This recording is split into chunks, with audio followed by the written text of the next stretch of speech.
Thank you also for holding this very important hearing today.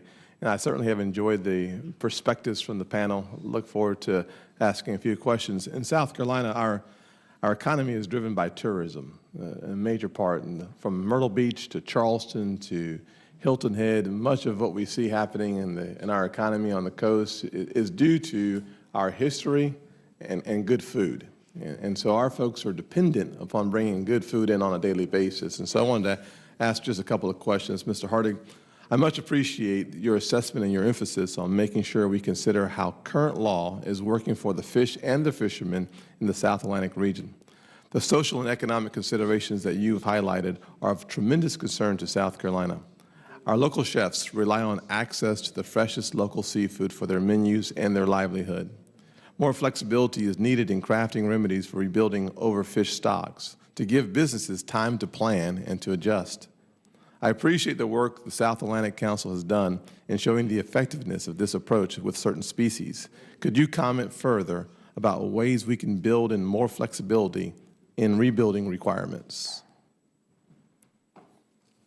Thank you, Senator Scott. I mean, the crux of the problem in the South Atlantic, and it's focused primarily on how assessments have done in the past. We had relatively simplistic assessments in the first part of our management history, and about 2000, 2004, we implemented a new CDAR assessment approach, and about that time we had the next generation of assessment scientists move in, and they took this to a different level. They're able to do so much more with so little data, which is good on some sides and bad on others.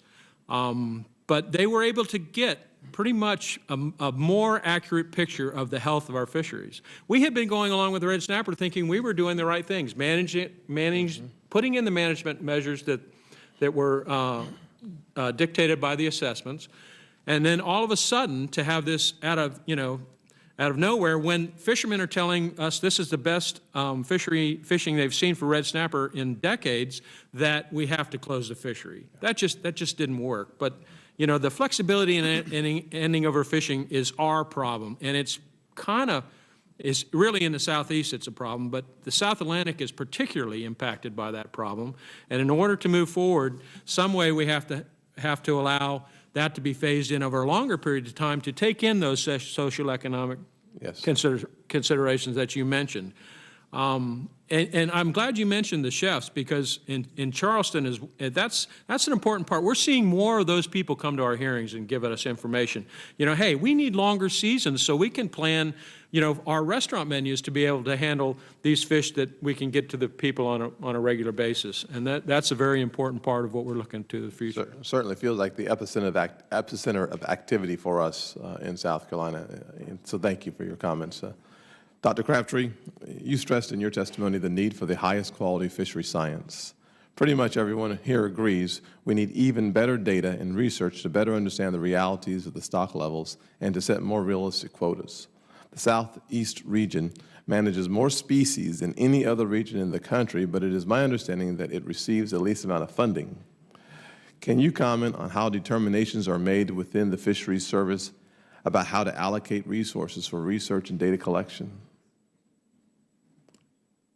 Well, Senator, I can comment on how we make decisions in the Southeast, but the nationwide allocation decisions are made in headquarters, and I wouldn't be the best person to comment on those. So we can take that for the record and come back for you. But again, within the Southeast, for the last several years, we have received increased funding to improve our fishery independent monitoring. In particular, in the South Atlantic region, we have started a new survey over the last few years, which is a fishery independent survey, and it's kind of built off the MARMAP survey that's been run out of the South Carolina Department of Natural Resources for some years, using trap gear and camera arrays to do fish censuses, essentially.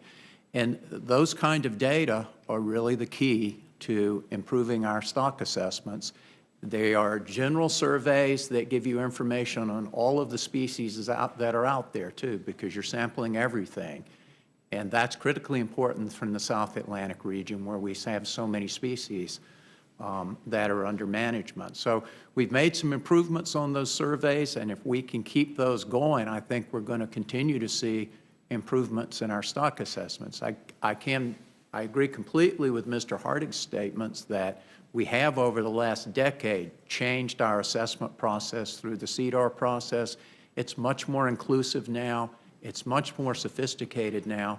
And the science that we have now, I think, is much better than what we had a decade ago. But the key to continuing to move forward on that are these fishery independent surveys. Thank you very much. I certainly would like to hear a response on the funding formulas and how it impacts our area specifically, realizing that if you have more species to figure out, perhaps the funding should be consistent with that. I appreciate the fact that you are not dodging the question, but unable to answer the question, realizing that someone else above you must answer that question. And we'll follow up with you on that, Thank you very much. Senator. Thank you very much. And Senator Scott, that would be a good question for the record so we can have that presented Good to you. That'd be Thank you good. very much. No, Thank you all. appreciate that.